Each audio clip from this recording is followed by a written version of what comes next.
What's up, y'all? It's Mikhail. It's Maegan. It's Freq. And we back with another episode of Millennial Talk Podcast, where I can't believe we're the new adults, but you know we're going to guide y'all through this, millennials. What's been going on this Every week? time you say that, I think I can't believe it's not butter. You got a catchphrase. I can't believe it's not butter. I should be laughing based off what Brian had bust out laughing. He was like, "Wow, what is it?" He was like, "I just can't believe we're the new millennial. I mean, new adults." Yeah. I'm like, "Yeah, that is true when we really think about it. That's the whole point." What's going on with me this week? I just been preparing for my dad's dedication ceremony. So y'all should know that I cheered outside of Southfield High. And I know they was wondering why you wasn't on the cheer squad in high school. Javon did for sure, but yeah. So he ran, I was gonna say like the whole athletic department, even though it was just like basketball and cheer. My mom was over the cheer team. My dad he grew up in that church, so he played basketball. My uncles coached him. My uncles played basketball. Other people coached them. So they're doing a dedication service on Sunday for like all the years, and he's been coaching since I was 8. What was that, 2006? Yeah, math not happening. Maybe 2003, some early 2000s up until now. I don't know if y'all remember because we all went to Oakland Rocket. You ever heard about Rocket? He coached Rocket before he went off to college. You know, Rocket out in the league and stuff now. So he been coaching all around the city, but with the church league, he helps another like AAU teams and stuff like that. They wanted him in Persian, but they are dedicating to rep this all together. He's one of the honorees because I'm just gonna say they played him. It should have been dedicated to him because just giving my dad his flowers, my dad and my mom their flowers. They have been the only ones over the athletic department over the last 15 to 20 years. How old are we? 29? 20 years. Yeah. Over the last 20 years, that has fought for funds for that department.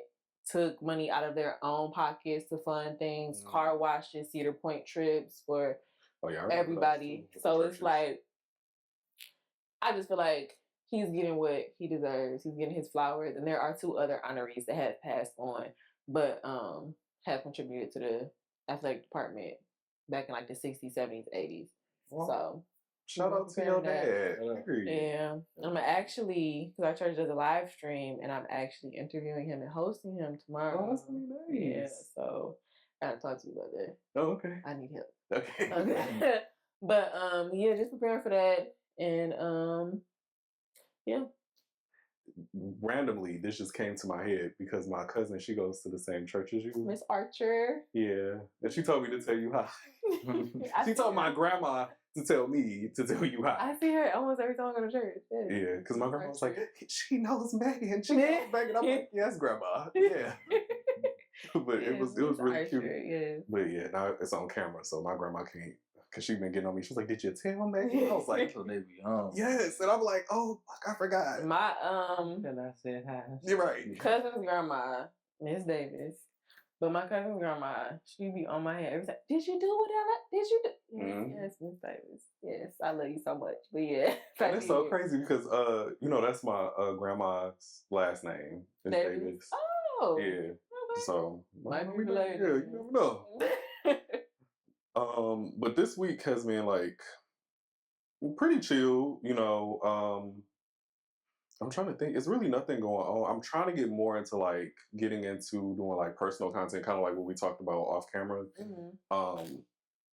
But I don't know. I just feel like y'all know me. I get very like detailed into things, and I want things to look a certain type of way. So my first step is for me to like get committed to like fitness first, because I feel like, especially with pretty soon y'all gonna see it, but especially with the rollout that we're gonna have, I really want us to be me to be able to look a certain type of way by that time. 3 months. But yeah, so just committing to fitness and just being more open-minded and just like not really overthinking. So that's kind of like what I've been working on, but definitely doing some homework and getting my stuff together.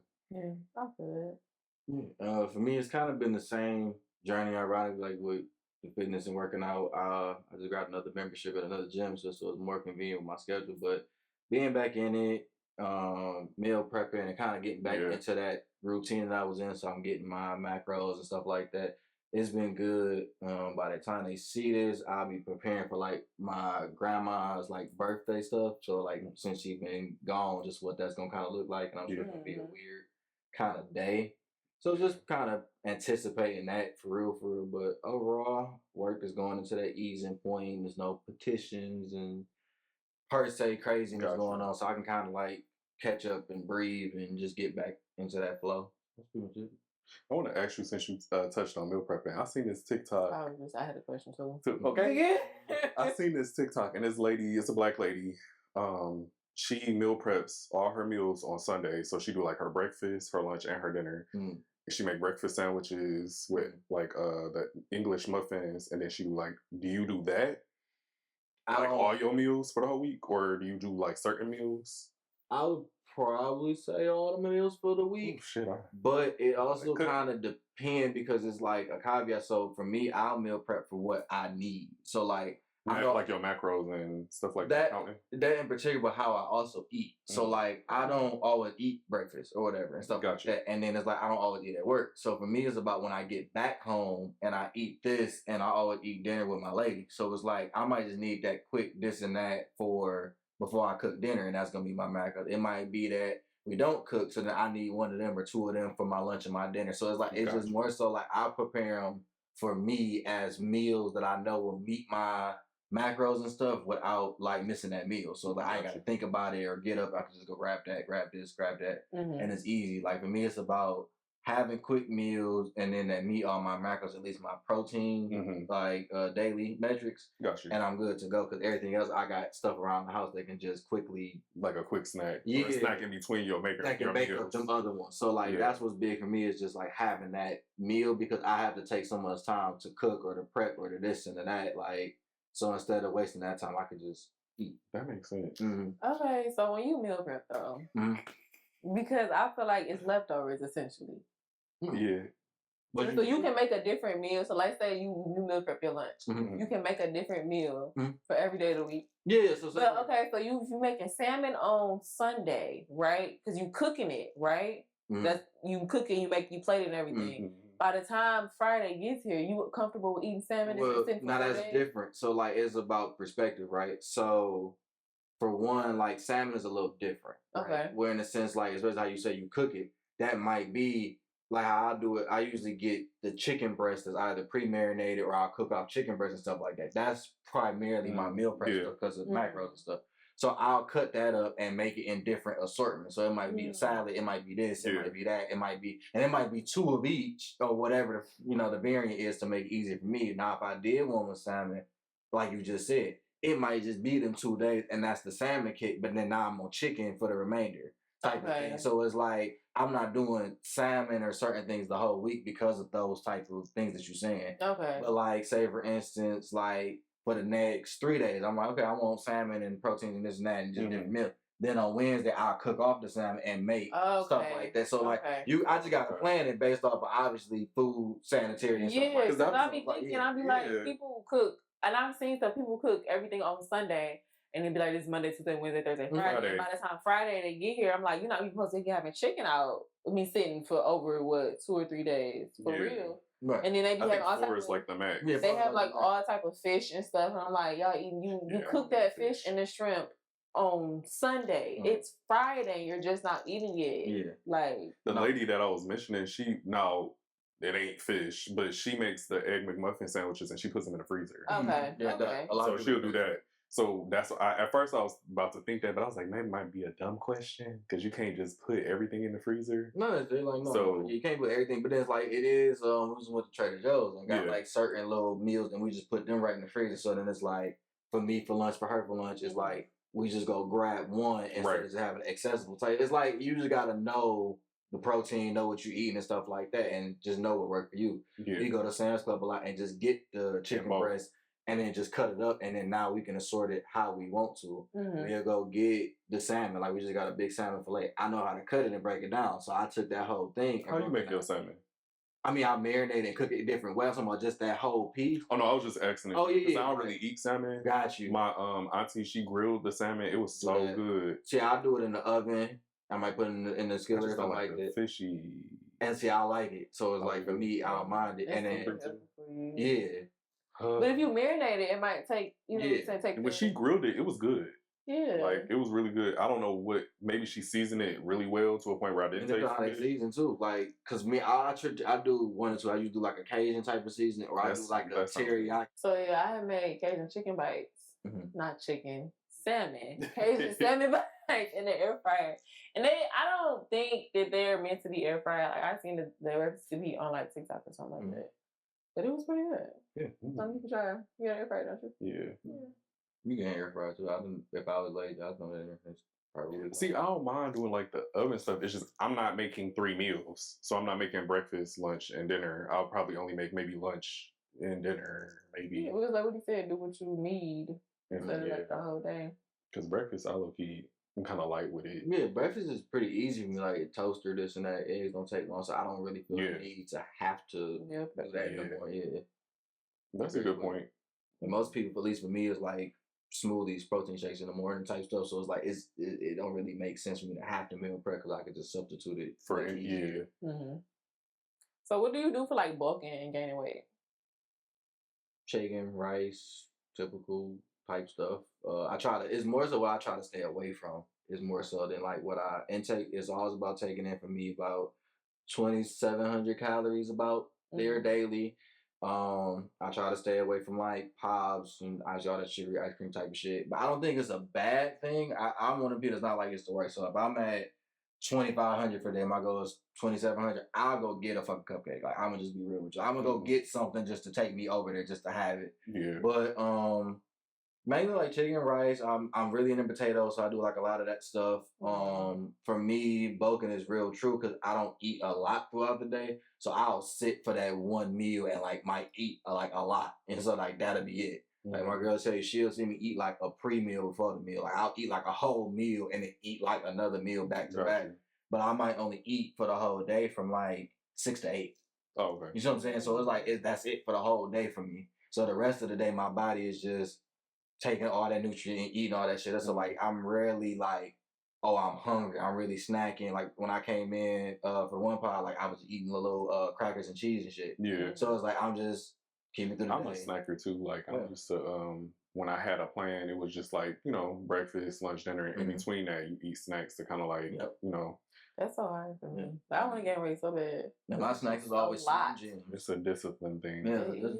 And it pisses me off, but when I got the gist of it, I was in the zone. Like I knew what snacks to get me. I used to get like, what is it? Apples and like peanut butter, stuff like that. That's another big one. Peanut butter is good too, but I hate peanut butter. I make peanut butter balls, like the protein balls. I do with the oats and all that type of stuff. Peanut butter. I can't. Only in a smoothie. I can't. You do smoothies with peanut butter, banana. That's the only peanut butter, banana, oats, strawberries. Not even that. I'm talking about this some prison shit that the nigga put me on to. And protein powder. Yeah, that's like to do that. And the nigga had the milk and then water and shit, and it just. Yeah, but I'm not gonna lie. People in prison, they know how to build. That's why they be coming out looking buff as hell. That's why I'm like, nigga put me on it. Let me have that regimen, but without the consequences. Shit, at least get somebody that's a trainer that was in prison. At least all they know. Niggas personal trainers. Oh no, that's all the niggas come on me. Yeah, that's perfect. Motivational speakers. Okay, and entrepreneurs. Yeah, let me tell you what not to do. We're going to get into trend of the week. So trend of the week this week is, y'all probably seen it go viral on TikTok with the whole, like, I think her name is Mara. Mara. Okay. Oh, yeah, you talking about short? Yeah. So if y'all haven't seen the TikTok, basically Mara she posed, it was a question posed, and it was basically saying, what scary movie antagonist do you think that you can beat up? And she said Jeepers Creepers, and everybody's been trolling her, and they even made a Jeepers Creepers account. Creeper. See you, boy. So that just begs the question: what antagonists do y'all think y'all can beat up? Shit, most of them. It's the ones I think I can't. That's the problem. Beat up or kill. Both maybe. Yeah, let's go with both. If I have a gun, I'm good. With who? All of them. I don't know about y'all Jason. play. I don't know about Jason. Y'all play. I don't know, like. Jason, I'm gonna get it. Didn't he die from like fire or something like that? Yeah, he's scared of fire. Oh yeah, he's scared of fire. I thought he died. Get a flamethrower. Get a flamethrower and set him on fire. Get a flamethrower. Yes. We can get a flamethrower. Wherever they sell them at. Wherever they sell them at. Amazon got it. Yeah, I swear to God. Shit. Not the last resort. You just have a machine in the big. But I know Jeepers Creepers ain't one of them. No, I ain't playing with that. I had to rewatch the movie. Yeah, because I was looking to shoot. And I'm sitting here, I'm like, I just don't think that it's that deep. Like, I feel like, and put it on record, I'm saying this, I feel like somebody could take Jeepers Creepers. No, you about to be the next part. I get it. Like, I get it. He comes every 20 whatever years. But I feel like somebody could take him. Somebody, talking about you. Somebody gotta be you. Not somebody. Yo, it gotta be you, Maegan. Take him on. I ain't fighting you. I ain't fighting. And he got a license. Yep. He got a car. He turned a he run you off the road. He turned a boy's literal. You know. Fucking, he turned his whole stomach. I had to rewatch the movie. Like, I'm like, okay, what's the big deal? I think I would be more scared of Freddie. I've always been scared of Freddie. Freddie, I ain't gonna lie. I've always been terrified of that man. You gotta learn how to. What is that whole? What is it called? Lucid dreaming. Astral projection. Okay, no. Lucid dreaming. Lucid dreaming. Astral projection. I'm gonna get on his ass. Where you picture like as an example. Going to his house. You crazy. You crazy. You going to his house. But that's how they were doing. They went to sleep and they. You talking about going to sleep? Let me get it. I'm going to his house. I'm about to go watch my Nightmare on Elm Street. See, I seen Rick and Morty. That's how they got you. See, Freddy Krueger ass. What he Freddie would make me laugh. I ain't gonna hold you because of that thing that I seen. Did I turn this off? My bad, y'all. You clicking buttons. I am. But no, I ain't doing Freddie either. I'm on his ass. I think I'm gonna yank his ass out his drain. What you scared of, boy? Get your ass out of here, boy. Y'all make a Freddie for his ass. Make a Freddie if you want to. I put man. I'm trying to think like what other thing is out there because most of them hell no. The Terrifier, no. Okay, it's more realistic stuff for me, like Saw. I was about to. Yeah, like John just comes. What about Hell? Was it Hellraiser? I don't give a fuck about his little pinhead ass. Push his ass away. What about it?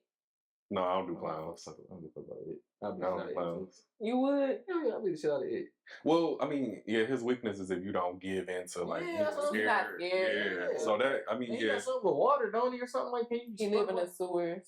I ain't worried about his ass. Yeah. You know too. He wants you to be in the water. That's what I'm saying. He gonna say the line. Think about that. Think about that conundrum. He want me to be in the sewer and he want niggas get in the water. But he mostly gonna get me. He mostly want kids though. Yeah, but just even if you put me at 13, you trying to get back for the adults though. Yeah, because they were. Yeah, but you trying to convince little black boy to get in the water and come to the sewer? Nigga, who is you? Well, he clearly he ain't gonna get me. I'm like, but if he did, you feel like you will win. Yes. Okay. Yes. Oh, beat the shit out of Pennywise. Pennywise the clown. Yeah, beat the shit out of him. Pennywise the dancing clown. The remake was hilarious. Any of them clowns. Any of them clowns get over with. Like, cause I don't even fuck. I don't fuck with clowns. Yeah, that's what I'm like. But he was a demon though. That's why I'm like, look, let me think of something like that's not a human. It's an actual demon or a spirit. Okay. Would y'all? I'll give y'all. How would y'all stand with Annabelle? Because baby, I ain't. The whole Conjuring, I ain't dealing with. Oh, you are bold. You bold as hell. Hell them no. Entities and demons and demonic spirits. The first one. What was the first one in the Conjuring that everybody was saying? Her name was started with a B. Bathsheba. Remember the lady that jumped on the wall and shit? So you don't give a fuck. No. Get out my house. Y'all get out my house is wild. I seen the last Conjuring. They was fighting mirrors. They was fighting mirrors. I don't give a damn about nothing that they talking about. Not no down, not no. I'm an arsonist. This real quick. Oh, you about to blow your whole house up. You like, fuck this, man. Yeah, they trying to stay with them and we gotta find a space. So you saying, okay, because you just moved into your house. So you saying that you just moved in. Mm-hmm. You still start seeing or feeling like entities and stuff like that. Mm-hmm. You leaving? You set your house on fire? No. Just like I did in this house, I burned sage and everything else, and then they don't leave. Yeah, if I see something in the mirror, if they ain't fucking with me, what the fuck am I be scared of? This is my house. So if I just see you in the mirror, you're like, ooh. But okay, no, like a demon gonna torment you in your sleep. That's what y'all hear. This is my thing about the demon shit and all the little white conjuring shit. Where are the nigga demons? Where are the nigga ghosts? Because for some reason, they don't never be nowhere. They don't never want revenge. Don't no nigga ghosts want revenge ever. It's racist in the afterlife too. No. So my thing is, I'm not gonna be scared when it's coincidentally these ones and my answers ain't out there whooping ass and shit. Nah. That ghost system don't make sense. Maybe they don't be coming after. That's what I'm saying. The different ghosts. Because our answer, I got nigga answer. My answer jumped off the boat, Maegan. Okay, so I get that. I don't have fear of Annabelle, none of the bells. I got Aniqua behind me. I don't give a damn about no Annabelle. Aniqua is crazy. Aniqua is true. Aneka. Anika. Anika ass. I thought you said Aniqua. Same difference. She got my back. She got my back. All my answers. I ain't worried. I really don't worry about that type of shit though. No, if I see some like Annabelle type shit, would you be able to take on? Yeah, would you be able to? Yeah. I mean, with the power of Christ, the power of Christ compels you. Y'all niggas watch Supernatural. I have. Sam Dean taught me enough. Sam Dean taught me. I ain't give a fuck what people walking my shit. I got some. I ain't got salt right by my door. I wish you would. What about the nun? Who? The nun. I'm shooting shit out her ass too. You can't shoot her. Have you watched Supernatural with Sam and Dean? What you gonna shoot her with? Dead man's blood. How you gonna get that when she pop up? Who you gonna kill? You got that in your house? They went to the apothecary shop to go. Oh my! They found blood. They picked their thumb and then they prayed over. That was the holy blood. Like I watched this thing for seasons, man. I can stop what I need to stop. Oh my God. Okay. You know what I'm saying? It was the ancient demons. Like you talking some ancient demons. You know, it's a different respect. But at that point, you can only put it in God's hands. Well, the whole time we supposed to right from the jump, the little demons to the big ones. Right, but what nothing the Conjuring series, no ancient demons. These was just regular ass demons. Because you can remember, this is still based off a true story.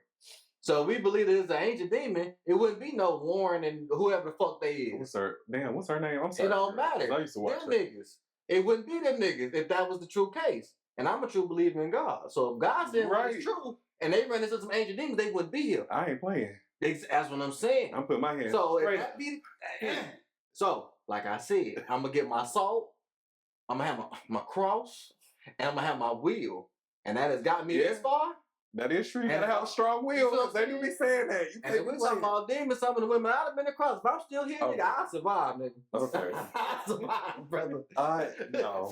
Some of the people and women I'd have been around. Low key, some of them are. Shit, they ain't got. You be walking with demons. Annabelle ain't got shit on them. Annabelle ain't got shit on some of them. I think what would get you is Jennifer's body. A white woman? No, I'm just saying. Oh. I'm saying like. Don't you put that evil on us, Ricky Bobby? Don't you put that evil on us? Like Jennifer's body, if you had, like, she was a succubus. Oh, that has happened to me. So yeah, she gonna. Yeah, that's all came to that. I've seen that. I've experienced that in the flesh. I'm telling you. I said it's only one ex I don't like. It's only one. And she grew teeth and tried to eat you? It felt like it. Because here's what demons do. They live on people. So they maneuver people. I just realized what you said. Okay. So what about Chucky? Yeah, I'm fucking Chucky up for sure. Okay. Yeah. Now the leprechaun is a little different. Fuck out of here. See, it be the nigga shit. A nigga horror story. No, I can't do that. What was that? The Tales of the Hood. Tales of the Snoop Dogg. No, you know how to scare Bones. Yeah. That's Snoop Dogg. Yeah. I'm not. Tales of the Hood was not scary. No, it's just the entity. Like real. That's. And I agree. Anything that's real, I'm not fucking with that. You said the homie house, man. Kick in the door. Terrifier is another one. Some of the stuff the Terrifier doing. Fuck. Yeah.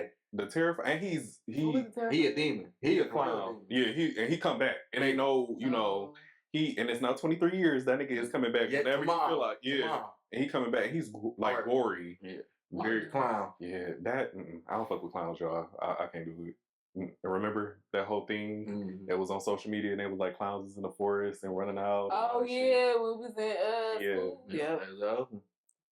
Terrified. That I'm not gonna lie, I was scared of them. No, I was too. Cause they let MSU with that. Yeah.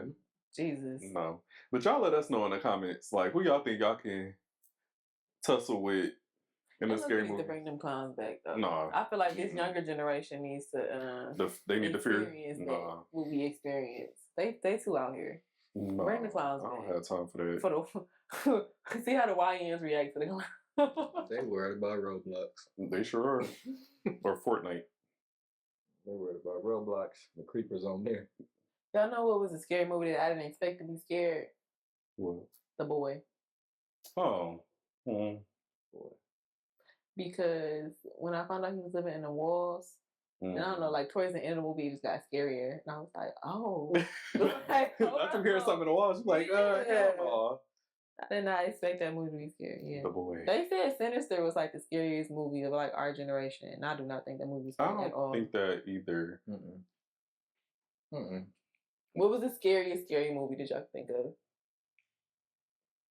That still give me fear to this day, and that's why I'm gonna go off. Whether old or like.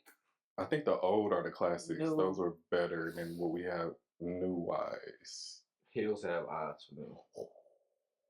Hills Have Eyes will always just one. mess with me in a way. Like no matter what, just the concept of it, the realism I feel from it, just being out in Texas and Vegas at points, and just how that desert can really be. Yeah, that's always been one that's messed with me a little bit. Okay. I think what I'm scared of is something that I feel like exists, and I feel like it's the whole alien thing. Have y'all seen like the Alien Covenants, all the alien movies? Oh yeah. It's more of like that type of shit.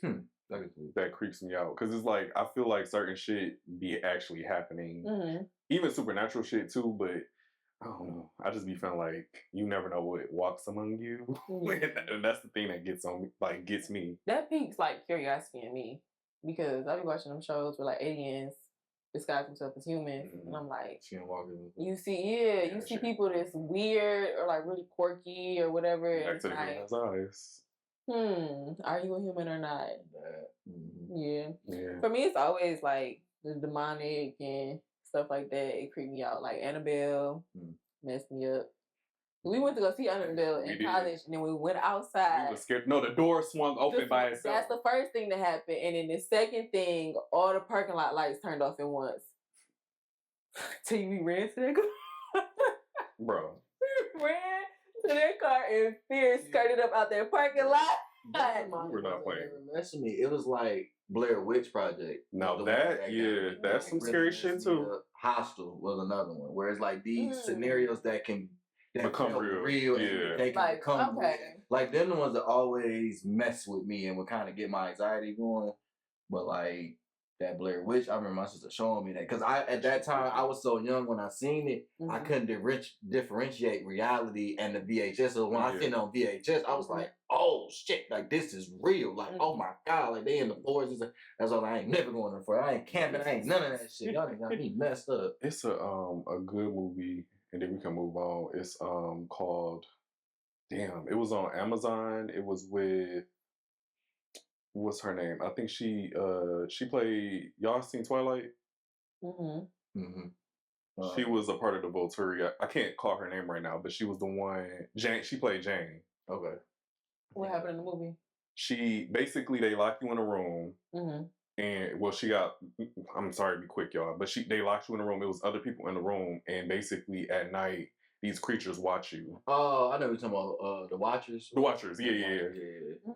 That shit. That's what I mean. Like shit like that seems real to me because when you really get into the understanding of what happened, it's kind of like one of those like, you know how people always say like people praise angels, but they really don't know what they look like, and really biblically they look scary as hell. It's kind of one of those things like it was there before we got here, and it's not what you think it is. Right. Y'all fucking with something that y'all not supposed to. That's the type of shit that creeped me out. But yeah, watch that movie. It's really good. So Watchers. 13 Ghosts always creep me out. That one. Damn. That one right there, I'm still scared. I can't watch that nigga was running down the hallway. I was like, I would have been like, get me out of here. 13 Ghosts, yeah. 13 Ghosts, yeah. Or was it 1,000 Corpses or something like that? Mm-hmm. Or what was it? The Wax Museum? Something? House of Wax. House of Wax. The older movies, that's why I said the older movies were better. Straight to VHS ones was the one. Yeah. Straight to VHS one movies, boy. All right, y'all. So the first topic is, who do you think is more romantic, men or women? I think what is it? I always get these two, subjective and objective. Subjective is subjective. Subjective is based off your opinion. Right. Objective is based off fact. So I think it's subjective. And the reason I say that is because I think women, for the most part, we tend to look at romance on a broader spectrum than men. Whereas there are, or from what I've witnessed, a lot of men that look at more like the big gestures, like not just bringing home flowers, but bringing home like 3 dozen roses and having it dressed up, bringing home gifts and stuff like that. And then overlooking the romance on a day-to-day level. So I don't think one is more romantic than the other. I think it's just expressed different or looked at differently. Okay. That's my view on it. I kind of, weirdly enough, if I went with like my first mind or a mindset that I had like years ago, I would naturally say women are more romantic than men because I felt like y'all are more in tune with emotion. But that doesn't necessarily mean that romance. Yeah. So that's why I say like that was the mindset I had back then. But now I would agree that it's based off of the person, no matter men or women. Yeah, that's kind of like where I stand with it now. Because there are some men that's more romantic than women. You know. No, that's men, and I'm gonna just say, even from an objective standpoint, like simply because one, men are in more pursuit in general. Like men are pursuing women in general, so there are more instances of that gesturing. There are more instances of them thinking about how do I impress this person. While even when we can see it on social media to the general question, hey, shorty, how you flirt with men? I don't know. I'ma just brush past him and just look him in his eyes. It's like they don't really know these different things. Yeah. It's like at that same breath, we also see men like, oh, I don't feel appreciated. I don't see these things. I don't get this on my day to day. It's like even for me, like like my girl will tell you, like, yeah, men are more romantic because it's like I'm just thinking of shit. I'm constantly like they're not thinking of that. It's like there's a constant thought like I am enough, just my existence. And it's not to say that every woman think like this, but a lot of them do. So it's like for the dude, it's like me getting you. For the woman, it's like you got me. You know what I'm saying? And so I think that's what it be. So when it comes to that romantic shit, it's like no, it don't be as a little bit more. It don't be as reciprocated as like the common culture wanted to seem. Like niggas are really trying more in abundance, and I think that's even why online we see so much critique from women about men because they have more options to critique on. Like niggas don't have a bunch to critique on because we don't have shit to critique on. So niggas is missing shit. So niggas like, oh, this and that. That's why you see what you bring or what you this or what you that because I have been without. So I want to know that this and that. Well, most and at least online are critiquing the how. It's not that it isn't happening. You want it to happen this particular way. You've been engaged or you've been this or you got the flowers or nigga sent it to your job. But then it's like, it's something wrong with the nigga. It's something with this. It should have been more roses. I didn't really like roses. I don't like flowers. We've also seen instances where shorty to say, the nigga picked me up, opened the door, got me flowers, took me to the restaurant. And it's like, I just didn't like that shit. You know what I'm saying? Like we seen that. And that's what I mean. Where it's like niggas are really doing all of these things. And then it's like, when it's the bigger gesture, it's because that same nigga who did all that open the door shit was like, that wasn't enough. So either the nigga gonna do one or two things. He gonna do more or he gonna do less. Right. And like that's why I say like niggas are more romantic because we always in that space of trying to figure it out. Trying to figure that out. But that goes to what I'm saying though. The bigger gestures in the beginning, you want to impress, so you are gonna not in the flowers. Not in the beginning. Like, don't add that, not that. Okay, so just in a relationship. Just in a relationship as a whole. Like, even if we just married, if you look at y'all's marriage and what's going on, or like in a relationship with me right now, on the day to day, day to day, me thinking about this gesture, thinking about doing this. Oh, let's just go to this spot that's nice, or let me just come in and do this rubbing on it, or just tell you this and that. Let me give you a letter. Let me send you this text as this. It's very one sided. I think a lot of times when people are single or people are looking at the other side or being on their side, it's like, oh yeah, of course we both do it, or yeah, of course we. It's like, no, when you really talking to these couples, it's not as equally yoked in that aspect as it seems, because one person is not as trained in it, and it happened a lot. And it's like, to me, what I learned, the more attractive the woman is, the less connected she is romance. But the thing goes into this too. So is this more so like men versus women, or the innate nature of that person? Because that's a good pose. There are people, like my last relationship, I was a more romantic one. But I look at my parents' relationship, my father is better with his word. He was a poet. Mm-hmm. So initially, it's in his nature. He knows how to speak with words. My mom's like, I don't know what to say. But, you know what I'm saying? But then you look at somebody else's, and it's like, that's why I say it's subjective, because every couple has different rules. Let's be real. And romance is like what you saying to your point about what people like, because it may be certain things that you did in your previous relationship that person may not like. Right. So if somebody is trying to do like the whole flowers and chocolate type thing, I don't like chocolate. I love chocolate and flowers, but I don't like chocolate. I don't like flowers. So it's like, okay, you thought to do that, but does that? How can I say what I want to say? Like, because it's not received well. So that makes that person less romantic? No, I think the pause, because what y'all keep jumping to is the finite, the relationship. One, we talk in general. Two, what you're speaking to is, like we said, who is more romantic. So I'm not saying the item, I'm saying the thought.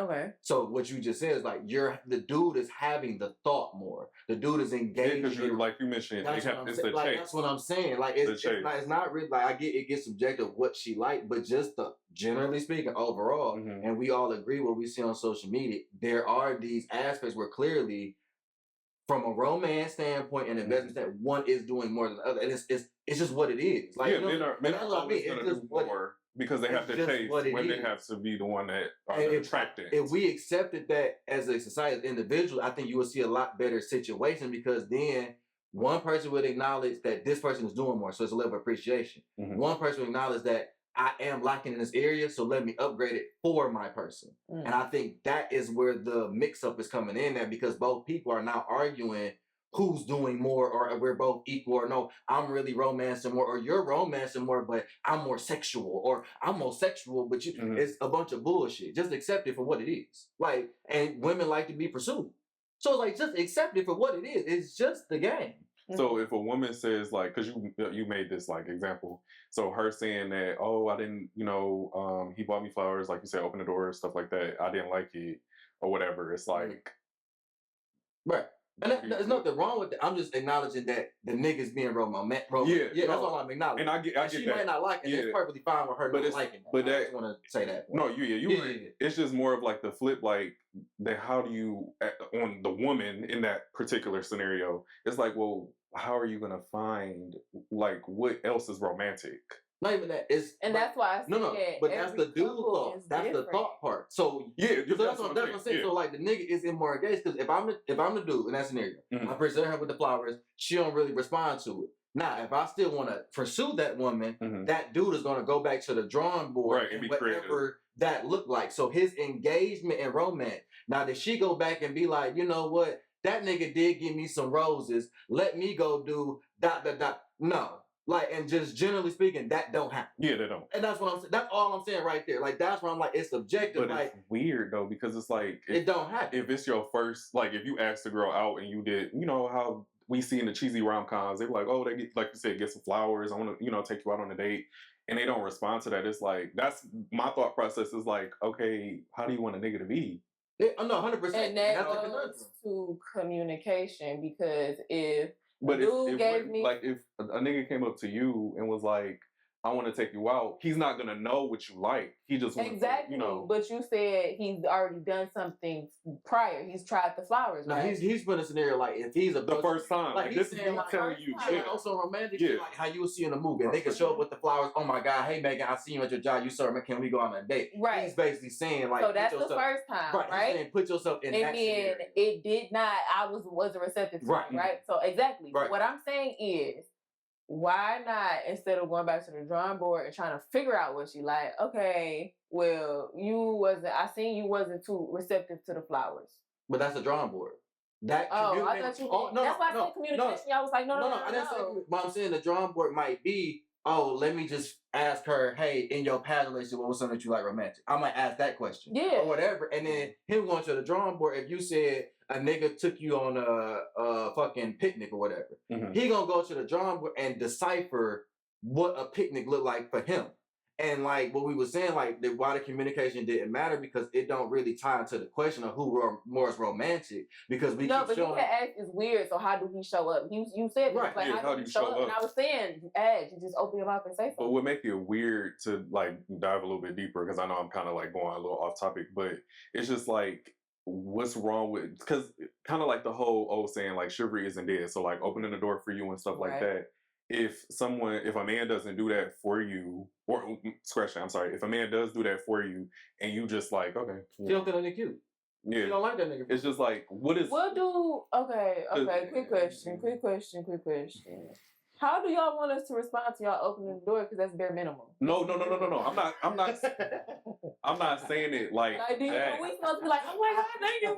Like, no, we said thank you and keep it pushing. Like, do you want us to stop and say, oh my God, you opened the door? No, thank you. I see where you go. Yeah. I wish for like 48 hours you could be a nigga for 48 hours. I swear to God, how you think it's so pleasant and we open the door and thank you or something happened. If you think that's what's going on, you sadly mistake. No, but it's just the way you worded the question. That's why I'm like, he worded it in reality. That's what I'm saying. Like he's wording it how I almost said it. I don't want to say women. How shorties are treating men on a day-to-day basis, like general stuff. I'm not kind gestures. Like bro, like general stuff. Like you're getting the worst reaction. I'm talking about not even open the door. I'm at your job where you doing what the fuck you applied to do, and I'm asking you questions that you applied to respond to, and you responded to me like I'm the most ain't shit nigga on earth. But 2 seconds ago with this lady that was in front, you was the model. You was in the orientation video for employees. You was the motherfucking model. So I'm thinking when I step up, I'm about to get this shit too. And I got treated like I was the nigga that slapped this, whatever the fuck to you 2 days ago. You might look like him. I might, but guess what? I'm not him. But I get what you're saying. No, but if I reacted to you like you was the chick that hurt my feelings in my college freshman year, I'm in the wrong. I'm in a TikTok video. I'm getting told how men shouldn't do women. So we be like, well, damn. Like, where's reciprocity? Right, where the reciprocity at? And then he's saying niggas is still, even with that going on, a nigga still bringing flowers to you at your job and then get rejected. So when I be like telling my shorty, that's why I said the more attractive it is, the less you realize it, because you don't deal with rejecting a lot. So you don't understand how fucked up that really is. With this nigga, even before he came up to you, when he went to the store to buy the flowers, shorty was mean as hell. When he went and left and went in the parking lot, shorty was mean as hell, almost bumped him with the buggy. But if he would have pushed her buggy to the side and be like, bitch, move, he wrong. You see what I'm saying? And like, that's what niggas go through time and time again. Even with me, I'm damn near married. I'm not entertaining none of this shit, and I get treated like that. He get treated like that. And like, he way less niggified than me. So it's like, that's what I mean. Like, it's certain shit. I do the treating at this point. I don't be playing that. But that's what I mean. Like, that's what we talking about. So when it's like, we be having kind of, that's why I have to say it's subjective to me, because like when we outside, we seeing like respectfully, like you trauma dumping on me because I look like the nigga that you chose to make decisions with. That's and I'm not saying that's right. No, I know you're not, but I'm saying that's the reality where it's like, that's just what, like, so when we be talking and I be like, yo, Maegan, like, you an outlier, you're not applicable. That's what I mean. Like, I'm not getting a thank you when I open the door. I'm not getting none of that shit. And I'm talking about. But we talking about from the person you dating. No, we talking about in general because he's getting a scenario where he's first introduced to a woman with flowers. So even to say he held the door open for her and want to talk to her afterward, it ain't that no more. The game ain't that no more. Where she's saying thank you and even acknowledging you. Mm-hmm. She thinks she's supposed to get the door open because mama and everybody told him that she's special because she got. No, it's not that. It is that. It's special. It's because maybe she grew up seeing men are supposed to open the door. No, it's not like that. Shit. But I feel like but it's still kind of like. But I guess to the point that I was trying to make is like. Even if somebody doesn't, they come to you with flowers, whatever, even if you don't like it, the point to me is that it's the gesture. Like, if somebody's interested in you, they're going to show you that they're interested in you by whatever creative idea you come up with. And if you, let's say you didn't like you're not a flowers girl. Okay. At that point, you look past the flowers and be like, actually, am I physically attracted to him? Like, you know what I'm saying? Like, I'm not going to. It may not get expressed, no, because it does happen. It may not get expressed in the way that you think, or like it. What's the word? Respectfully. It may not be expressed in a respectful manner or whatever, because that goes to your point of everybody thinking they special, or like we say, the pretty privilege thing. So it's like it may come off as to somebody that really, let's be real, wasn't raised right. It's not kind. It's not generous like that. What you mentioned too about romance being seen, you know what I'm saying, in your household and how because that could be a factor too. And that's what I'm saying. My mama tell me this all the time, and it has been true. I have never seen it be a lie. Everybody was raised differently. Yeah. No, and that's what I'm saying. So like when we bring up situations like this, it's like, oh, shorty doing this, shorty doing that. She wasn't raised right. No, but that's what we saying. And when I be talking to you and you saying my 2-parent household, I'm saying a majority of shorties don't got that, even from a statistical standpoint. So like when we saying, you saying, well, did you see that in front? No, she didn't. She saw mama rinse and repeat the same shit that she doing, and then get it said. So then when we out here as a nigga, and like I was talking about another episode, the black love and this and that, and your mama's young people telling you this and that. That's what I'm saying. Where my mama's telling me, go out here and kids still go and deal with that. And she telling me and yelling at me and you ain't nigga and I hold open the door and this and that. And that's what the whole nice guys finished last shit. So when we was interviewing with Brian, I'm like, yeah, that shit is true. Because I did all of that. All the provider, this and that, and all, I understand your traumas. That shit was some sucker shit. It didn't get appreciated. It wasn't none of that. And I get it come from the household, but that's so few far in between. So if this, that, now I got to go pursue who grew up in a 2-parent household, took in them lessons, respects her parents, and do all of this. Nigga, I'm 35. Like, you know what I'm saying? It's like, so I have to acknowledge that I'm not going to get this, but these call these women, like, for my girl, for instance, she didn't have that fortunate home bringing.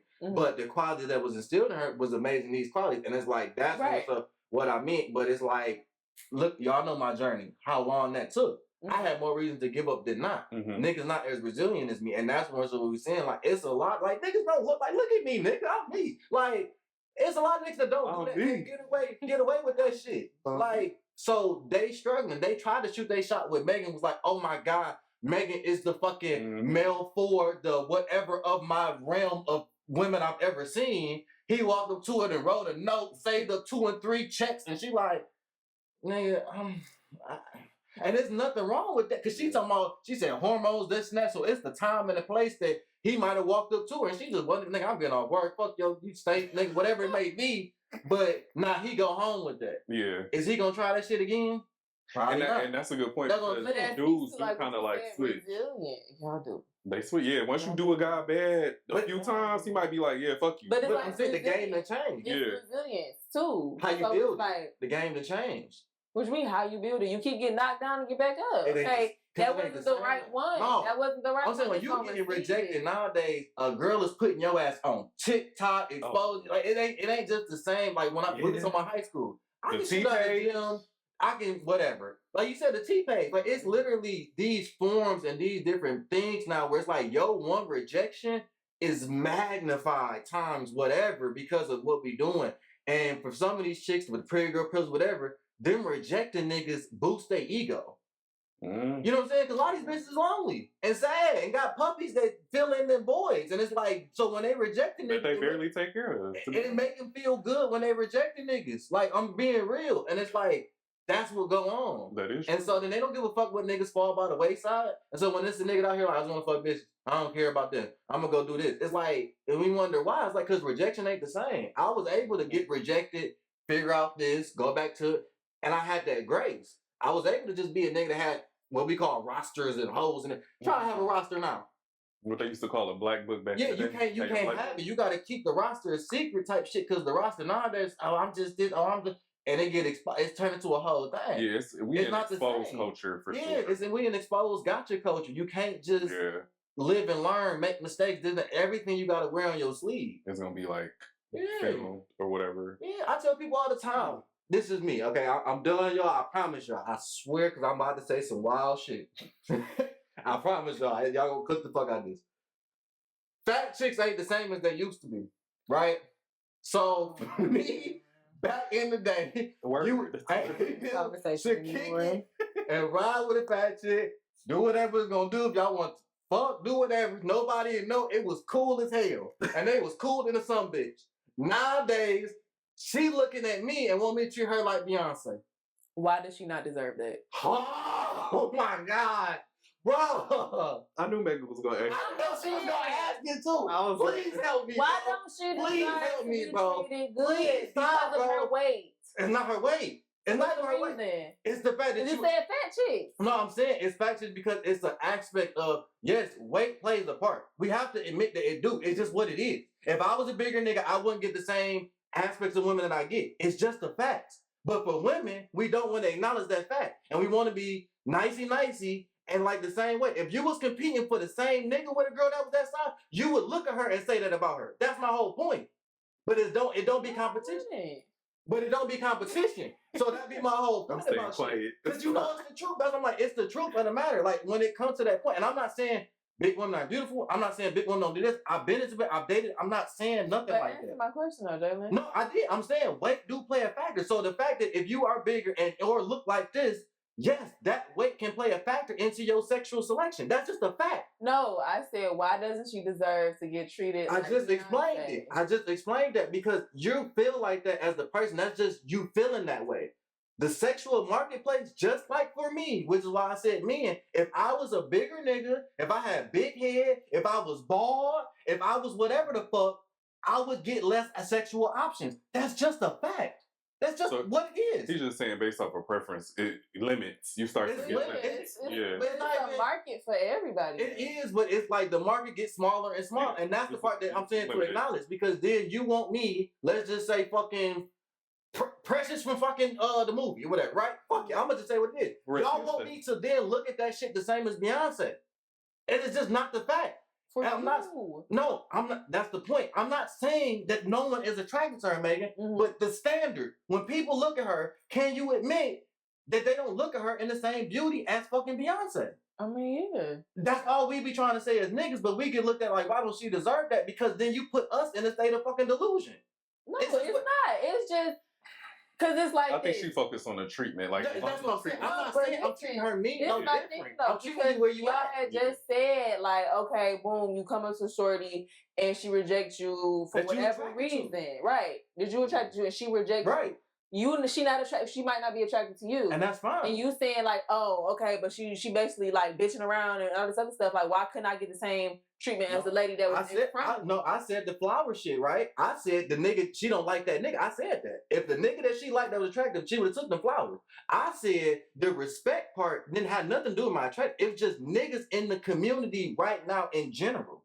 I'm not trying to holler at you. As a black man, that's what we go through in our community today. That's what we were talking about. So when you were saying the shit with the shorty, it had nothing to do with me. My treatment in line had nothing to do with my romantic advances to her. It's just my existence in this world. So I was replicating that to say even the nigga that's coming up with the flowers is going to get that treatment times 2 times whatever because he's trying to pursue her. And I'm saying the nigga, if she was attracted to that nigga, thought he was fly, whatever his makeup was, she would take them flowers. I said that. Now in this scenario, just like you just said, if she rejected him for being a bigger nigga, whatever her reasoning was, and I said that was fine.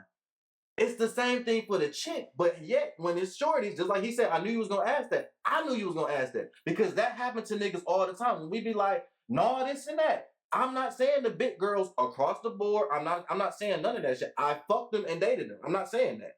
I'm saying that there are some that get less on the totem pole because of how they look and their weight. And that's just what it is. So I'm not going to treat her the same way I'm going to treat Maegan or my girl. That's just what it is. And I get that might be me and it's a particular market for them. But what I'm saying is my market is a lot bigger than them niggas' market. Like, it's just what it is. But I guess that's what I'm coming from. And I'm not just talking about you, I'm talking about overall because it's how you worded it at first. Yeah. Like, yeah, she's expecting to get treated like Beyonce. That's true. Why can't she expect that? Because my thing is, just like to that delusion point, when she's getting them bad results and crying and shit and all this, I can't get a nigga, that is why. Because she's walking around thinking like this. I'm not saying you can't be confident. And that be the I'm not saying you can't have confidence, but it's a realistic sexual and objectively, like, motherfuckers just can't be attracted. Like, it's not wrong or right. It's just what it is. Like, we can attest that is people that's in the stratosphere, models or whatever. Everybody's like, they're attractive. If you compared that to another person, everyone be like, no, they're not as attractive as that person. So when niggas is just saying that in the common day to day, why is that such a problem? You know what I'm saying? I feel like it just, that specific thing is like the universal attraction. Like, Beyonce is quote unquote universally attractive. It's just what it is. And then, you know, you have other people that start to go down that like the Fibonacci sequence is a real thing. It's a scientific measurement of like attractiveness. And like we all play are victim to that shit. Like the reason if your chin is more like this, the nose is like this, you are perceived as more attractive across the board. Damn, I don't know. It's just a scientific aspect of things, and that's how they determine models. So it's not just niggas. Beauty is objective. Like it just is. Like you might be like, oh, I'm not attracted to that woman, this and that. But is she beautiful? Like it's models I've seen that are dark skinned, had a short hair, whatever, and they've been in Versace, all this stuff. I'm not attracted to them, but they are beautiful from all of these standards. It's just what it is. You know what I'm saying? And this person, this woman might not meet them standards. So what's old girl from Love Island? Hook, right? Hook, yeah. Perfect example. Her, you seen her prior photos, right? And you see how she look now. She did what? Got a bunch of surgeries to shorten this, do this. She was making her face more in line with the Fibonacci sequence, which made her more attractive. She is perceivably more attractive. She then did things with her ass and these and that that made her more perceivably more attractive. She then got with higher echelon of men that see her. So it's like, that's what I mean, where it's like, it's just what the results would be. So it's like when I'm saying comparison with Beyonce, there are just clear results that people get if you're in these frameworks of things. Like, just like for me, nigga, I'm not Tyson Beckford. That nigga get picked for modeling shit. He done did with, I'm not that nigga. But as y'all say, I have the confidence clearly of that nigga. So it's like, it's just the reality. I understand I don't look like this nigga. But if we in the same room, I can function around that nigga. I ain't got no problem with that nigga. He ain't as funny as me. He ain't as this and it's certain shit. But physically, Polo ain't never hit me up, nigga, not one time. You know what I'm saying? That's just the reality. But when I said about a girl who over 100, 200, whatever the fuck pounds, it's like I'm wrong or this nigga's wrong. And it's like, it's just the reality of shit. But to speak to you, why people say it's wrong, because people will say, well, what is it about you that can judge her and tell her?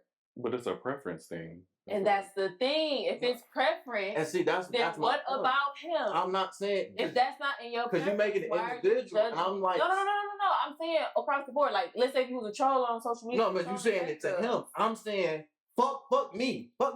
Take a picture of her and put them on the internet.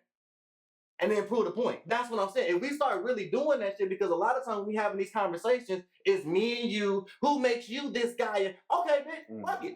Take a picture of yourself and put it next to Beyonce and put it on the internet and see what happens. But that's still, and what I'm talking about is to the perspective. The perspective, because you was like, well, why do people give up? And I'm telling you, this is the reason why. This is the mindset. Right. And I'm not arguing with you. I'm just saying, like, the mindset is, who are you? Who are any of us to tell anybody that they are lesser than, or they shouldn't have the same confidence as Beyonce, or they shouldn't have this, or they shouldn't have that. Because society's uplifting that shit, and it creates literally no bullshit. That's where the dysphoria with a lot of shit come from. Because then people keep telling you this, and most of the time it's your same sex telling you that. And when you go to the people you're trying to appeal to, which let's just say for this term is the consumer, you can't go drink Pepsi right? And say you don't like Pepsi. And then the Pepsi company come on and say, y'all niggas taste buds is fucked up. You know how crazy that sounds? Because at the end of the day, I'm the consumer of the product. And you're just getting a product review. So then to say, I still feel like Pepsi is the best. Motherfucker, we telling you this. So it's not, that's what I'm saying when it's subjective, it's just the reality of shit. It's you basically telling the company that Pepsi is like, you know what I'm saying, that Pepsi is telling you y'all taste buds is fucked up instead of being like, nah, bro, let's go back in the lab and analyze why our consumers are not liking Pepsi. It's just that simple. It's the same reason they brought Jimmy Kimmel back. Niggas that fuck with Jimmy Kimmel, they unsubscribed when they fired that nigga. Oof. Disney said, hey, we losing this amount of money. So they could have been like, all y'all fuck with Jimmy Kimmel, fuck all y'all tripping. What did they do? They brought that nigga Jimmy Kimmel back because the consumer has spoken. You can't just tell the consumer they wrong, and that's the difference. Or the manufacturer. You see what I'm saying? I feel because like you can tell a nigga he too short, and it's cool, and that's a biological thing, and you're not gonna fuck with that nigga. You could tell a nigga he too fat. You could tell a nigga he ain't light skinned. You could tell a nigga his hair ain't longer. You could tell a nigga his dick ain't big. Period. I've told shorties her pussy was trash. Every woman I've ever said that in front of looked at me like I was crazy because they couldn't comprehend what the fuck I was saying. Yeah. But if you say a nigga dick weak, everybody understand. I feel like it's this. Like, you see what I'm saying? That's the era is very sensitive, and then it's not good because at the end of the day, too, how society has built the beauty standard, that's what makes it harder for people to have this type of conversation. Is because it's like, well, who the fuck about to put? No offense. That's like, and I'm just being honest. We're putting, as an example, Lizzo is beautiful. I think Lizzo is beautiful, but putting her up against Beyonce, and we're not talking about who she is, how they are just a look-based thing. Right. What do you think universally people are going to go after Beyonce? Because they know, number one, that's what has been ingrained in society is this is the beauty standard. This is how a beautiful woman, this is the shit. I think she was voted the most beautiful woman at one point in time. At one point in time. Yeah. But something like that. Like, and if you see that so much, you're going to start, nitpicking at what you see on a daily basis. Even though, not saying regular niggas will get Beyonce, but I'm just saying, but that's just society. It's unfortunate, but that's just really what it is. I mean, they make movies out of it. It's a movie on Netflix called Ugly. And literally a girl changed her whole face just to fit the societal standards. Because that's what society. I think I forgot. I haven't seen the movie in a while, but. And like I said, I get what y'all saying, but like I'm like just speaking to that perspective of for someone to sit up in here and say, "Oh, she should not have that confidence." That's all I'm saying. Like, why not have that confidence? Why we're not saying that. Have that confidence? No, we're not saying that. Like I just said with the Tyson Bear, for example, right? I acknowledge that I don't physically look like Tyson Bear. Right. I still have maintained my confidence. The difference between what we're saying is that she can have that confidence, but she still want me to treat her like Tyson Becker. You get what I'm saying? That's what we're saying. And we're personally, Maegan, personally saying that from experiences in the real world, where we're saying that these are the perception that we get from the women. So it's not on us, going back to the consumer point, to be like, let's reinforce her and let's help her understand it. No, shorty, you have to understand the outside that you're walking into the same way we have to understand the outside that we're walking into, and then go weigh your options. Like, you know what I'm saying? Mm-hmm. I'm not saying she should get treated. No, I'm not saying that. Like, I'm not saying that we in annex, they should treat her like some piece of shit woman or nothing like that. And that's what I'm saying. No, because I'm not saying it was the way the initial comment came off. And that was always perceived. Yeah. Because I'm saying the harsh truth. I'm saying what most niggas is thinking. I'm saying what most. And I'm still I'm arguing that point every time because I feel like everybody should deserve to be treated to the utmost. I'm not saying. That's why we was talking about the girl with the flowers. She's I don't agree with that. Like, you shouldn't. You know what I'm saying? Mm-hmm. That's not right. The girl, when you open the door, oh my God, it is whatever. Like, that's what I'm saying. That's just my point. Yeah. That's what I'm saying. I keep saying I'm speaking to the perspective of that. Yeah. Like, it's just wrong. Oh yeah, 100%. Yeah, that's all I'm saying. Like, I mean, everybody got, like what you say, it's a preference. Everybody got their own preference. Yeah. Like, so somebody who is not into women that are more heavy set or more built or thicker like that, she ain't nothing. And like what you said, you can be beautiful, but I'm not attracted to you. Yeah. I also think for me was fuck it, y'all can tag me. Like, overweightness shouldn't be like also a standard because there's a market for it. There's a market for everything. So you know what I'm saying? Even if you're doing bad shit, there's a market for it. So it's like, that's my thing. Like, there's nothing healthy about being overweight. I don't give a fuck what you think. I'm cool with a thick girl for when we talking about overweight, men or women, it's not healthy. It's not a good fucking thing. No, so to be like, oh, I can still be heavy set and it's somebody that's gonna like it. No, motherfucker, you shouldn't do that. You know what I'm saying? But okay, and to that I say this though. You can't change that overnight. No, I'm not saying that you can, but you can put emphasis towards it. A lot of people, that's right, but a lot of people accept that they're big. No, a lot of people accept that they big, justify it, and then want you to accept it as it. That's the majority. Because if I accept me where I'm at right now, right? Why are you telling me not to accept it? That don't mean I can accept where I'm at and make a change. No, but you adding that to it. I'm speaking when I say accept. I mean it's the people that accept just and okay, like just this is it. Like they don't want to. That's what I'm saying. It's a lot of people like that. Shit, I go to multiple gyms around here. They're never filled to capacity. You know what I'm saying? And most people in there are not we're not overweight. We're all fit motherfuckers maintaining. So that's what I mean. Like, and the obesity rate is this. The gym is looking like this, so motherfuckers ain't stepping out. That's what I mean. Like, they're in the crib accepting what's going on, and then also the ones preaching that there should be a level of love or some motherfucker that come and love you in this capacity. And I'm not saying it's not possible, but I'm saying you have dwindled your options to such a point. That's what I'm saying. And instead of motherfuckers being like, no, she can find a Jay-Z too. That's where delusion come in. And that's a fucking problem. Shit, I mean, you can use Jay-Z as a point too. That's what, a lot of people didn't think, Beyonce would have picked him. Really picked her. You talking about age differences and money? Yeah. That's all another. He definitely did pick her. That's what I'm saying. Like, it ain't she picked him, he picked her. Yeah. But that's another conversation. And to wrap my last points on, I don't even know how we got here when the conversation was romance. Yeah. But hey, I think, like I said, I think it's subjective because I think it's like what Joe was saying. The men are the ones that are supposed to pursue. So you look at those big pursuits and things like that. And even within a relationship, it's like a man could be like, dang, I'm falling off my girl, da, da, da, da. Let me do something nice, do something, da, da, da, da.